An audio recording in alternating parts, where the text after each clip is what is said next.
Hello students, welcome back to our physics class. Today we are going to deal with an interesting topic, that is torsion pendulum. You can do this experiment in our lab.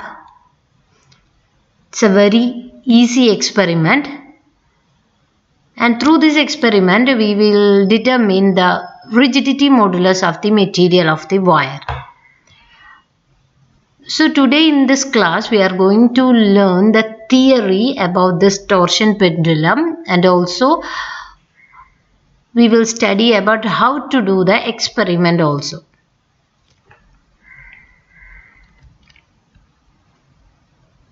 So this is a picture of a torsion pendulum where you can see a heavy body suspended. Usually it will be a disc or sphere. In our lab we are using a disc, and this disc is suspended at the end of a long wire. The upper end of the wire is clamped to a rigid support, and we are going to rotate this disc. So if the disc is turned in the horizontal plane, what happens to the wire? The wire is clamped at the upper end and we are twisting the disc at the lower end. So what happens to the wire? The wire gets twisted. Now if the disc is left free, the wire is untwisted and it is again twisted in the opposite direction. That means it will go to one direction, then come back to its original direction and again move on to the opposite direction.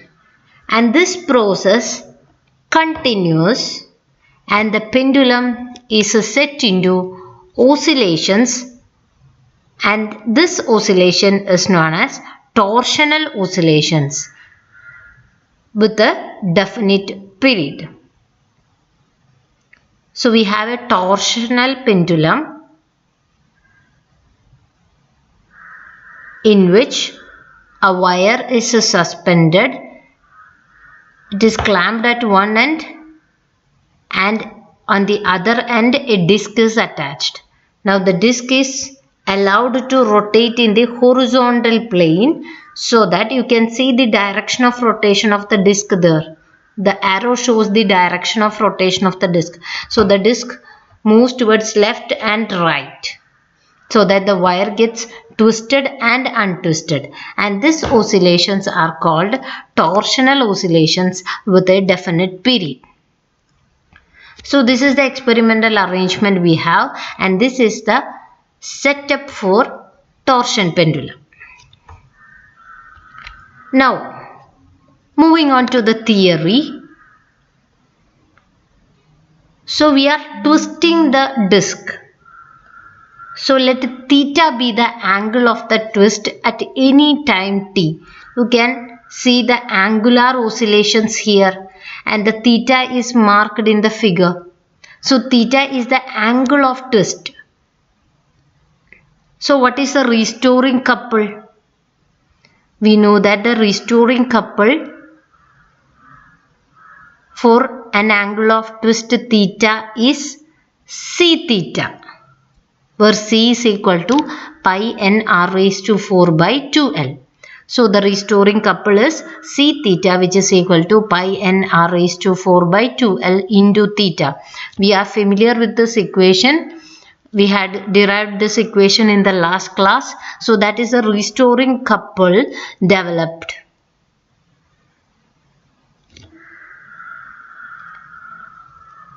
Now what is theta? We know that theta is the angular displacement. See, we are rotating the disc or twisting the disc, and that angle is theta. So it is undergoing an angular displacement denoted by theta. If theta is the angular displacement, what will be the angular acceleration? It is given by d square theta by dt square. Now we are going to find out the deflecting couple or the applied force on the disc. We know that for disc there is a moment of inertia about the axis of rotation and it is given by I. So I into d square theta by dt square is the deflecting couple. I into d square theta by dt square is the deflecting couple that makes the torsion pendulum to undergo an angular displacement of theta. So, or we can say in another words, it is applied force. And we know that due to the elasticity of the material and internal restoring forces developed inside the body, isn't it? So, here the internal restoring forces, here we had derived it as the restoring couple, isn't it? So, the deflecting couple must be equal and opposite to that of the restoring couple, or in other words vice versa also, that is restoring couple is equal and opposite to that of a deflecting couple. So we can equate that. So I into d square theta by dt square is equal to minus c theta. Why we are using minus?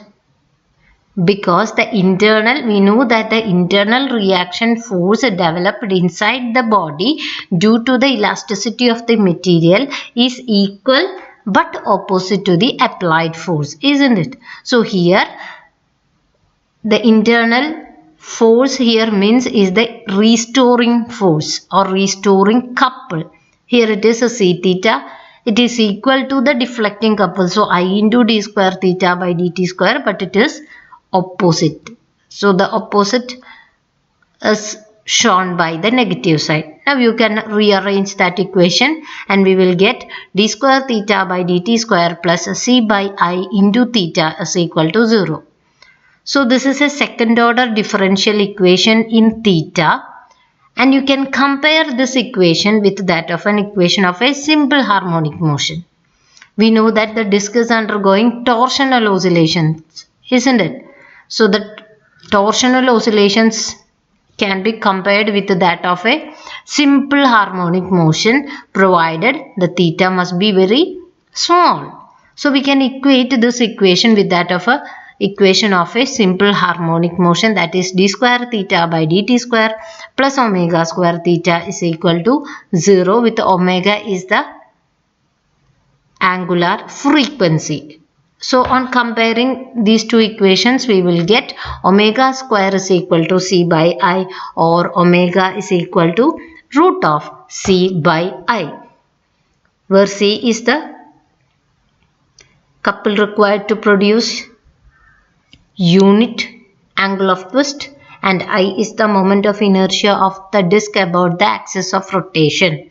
Now we got the expression for angular frequency omega. From that we can calculate the period of oscillation as t, which is equal to 2 pi by omega. That is 2 pi into root of I by c. So that is the period of oscillation of a torsion pendulum. So this is a slide which helps you to know the difference between the quantities in translational motion and rotational motion. In translational motion, we consider force, applied force, isn't it? But in since the body is undergoing a rotational motion, the force is replaced with the torque. Similarly, mass in linear motion or a straight line motion is replaced with moment of inertia in rotational motion. Also, the acceleration gets replaced with angular acceleration theta. Where in the translational motion, the acceleration is known as linear acceleration. So, in rotational motion, there is no linear displacement. The displacement is along an angle. So, it is angular acceleration. So, these are the terms, different terms which we use in translational motion and rotational motion. Now, how to determine the rigidity modulus of the material of the wire of a torsion pendulum? We had already seen a torsion pendulum in which there is a wire and we are going to find out the rigidity modulus of the material of that wire. We don't know if from which material that wire is made, so we are going to find out the rigidity modulus of the material of the wire. So again, for that we are doing this experiment in our laboratory, in our lab. That is, we have a long wire and it is clamped at one end and it is fixed with a disc at the lower end, and we apply a small force so that the disc will rotate and the torsion pendulum is set into torsional oscillations. And we had seen the period of a torsional oscillation, isn't it? And that T is equal to 2 pi into root of I by C. Now what we can do is to substitute the values of I and C, and then you can simplify the equation to find out the rigidity modulus. So consider capital M as the mass of the disc and capital R as its radius. What will be the moment of inertia of the disc about an axis passing through its center and perpendicular to its plane? It is given by mr square by 2. That is the moment of inertia of a disc about an axis passing through its center and perpendicular to its plane.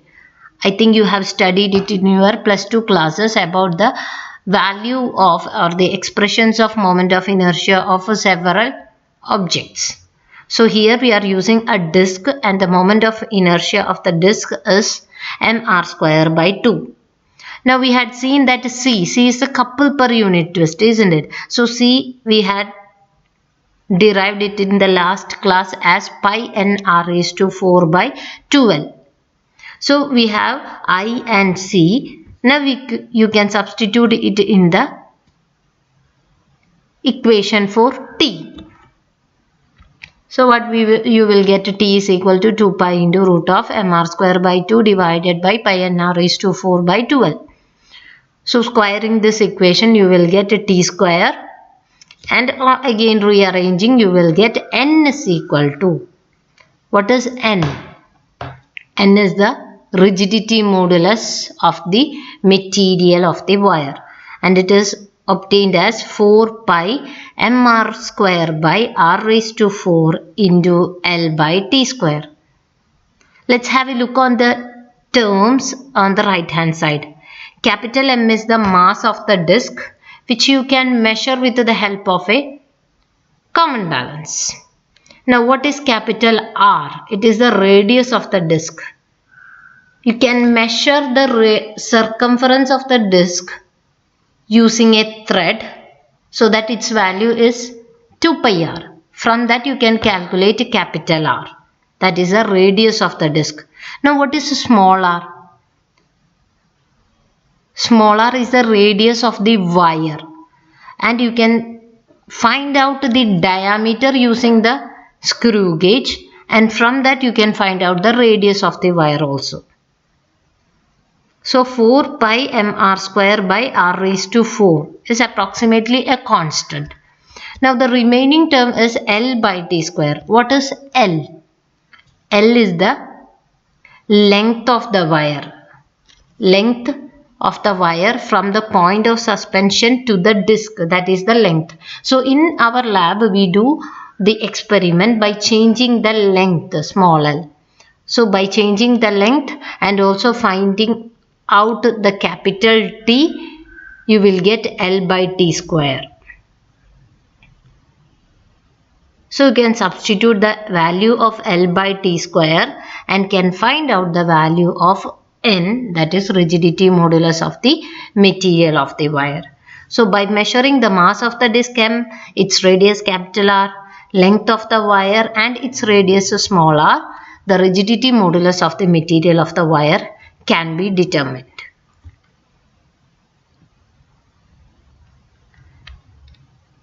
So we had seen what is a torsion pendulum, and also see how the rigidity modulus of the material of the wire can be found out using torsion pendulum.